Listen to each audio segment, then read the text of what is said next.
Լույս արևելքում միսիոներական միությունը ներկայացնում է Չարլզ Սպերջեն։ Նա նրա անապատը դրախտի պես պիտի շինե։ Եսայի 51:3։ Ինձ թվում է, ես մի ոռնացող անապատ եմ տեսնում,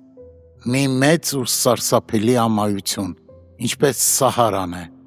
Դրանում ոչ մի աչք շոյող բան չկա։ Շուրջ բոլորը տաք ու չոր ավազի ճնշող տեսարան է։ Ավազ, որը միախառնված է այն տասնյակ հազարավոր թշվառ մարդկանց ոսկորների փոշուն, որոնք մահացել են տառապանքների մեջ,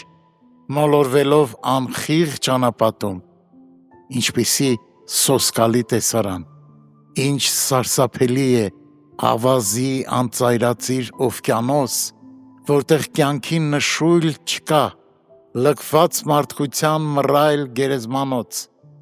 Բայց ահա, նայեք և զարմացեք, հանկարծ այրող ավազի միջից մի բույս է ծլում, որն արագորեն աճում է, և դրա կոկոնը գնալով ավելի ու ավելի է մեծանում։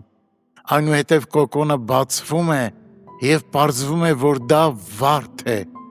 Հետո դրա կողքին մի շուշան է երևում, իր համեստ գլուխը խոնարհած, իսկ հետո հրաշքների հրաշք, ծաղիկների բուրմունքը տարածվում է անապատով, և այն վերածվում է մի պտղաբեր դաշտի և զարթոնք ապրում, լցվելով ծաղիկների առատությամբ։ Լիբանանի փառքն է տրվել նրան, Սարոնի և Կարմեղոսի վայելչությունն է շնորհվել նրան։ Այլևս Սահարա մի կոչեք նրան, դրախտ անվանեք այն։ Այլևս մի խոսեք նրա մասին որպես մահվան շուքի ձորի, քանզի այնտեղ, որտեղ ոսկորներ էին փռված կիզիչ արևի տակ, հիմա հարություն է հռչակվում, և մեռելները կենդանություն են առնում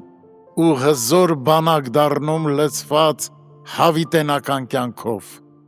Հիսուսն է այն առաջին վարդը, և նրա ներկայությունն ամեն բան նոր է անում։ Պակաս հրաշք չէ նաև յուրաքանչյուր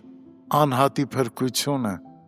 Ահա այնտեղ ես քեզ եմ տեսնում, թանկագին ընթերցող, քո ծնված օրից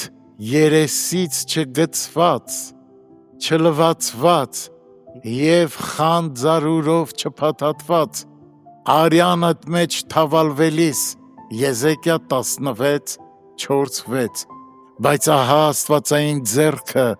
մի թանկարժեք մարգարիտ է գցել քո ծոցը, և դրա շնորհիվ ողորմություն ես գտել, և Աստծո նախախնամությունը հոգ է տարել քեզ համար։ Դու լվացվել ու մաքրվել ես քո պղծությունից,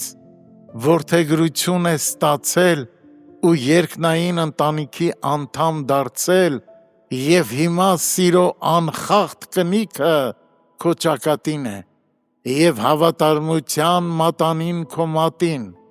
Հիմա դու Աստծո իշխաններից ես, թեպետ մի ժամանակ լքված ու անտեսված մի որբ էիր։ Օ բարձր գնահատիր անզուգական շնորհքի այն մեծ զորությունը, որ անապատները դրախտ է դարձնում և ամայի սրտերին ստիպում ուրախության երգեր երգել։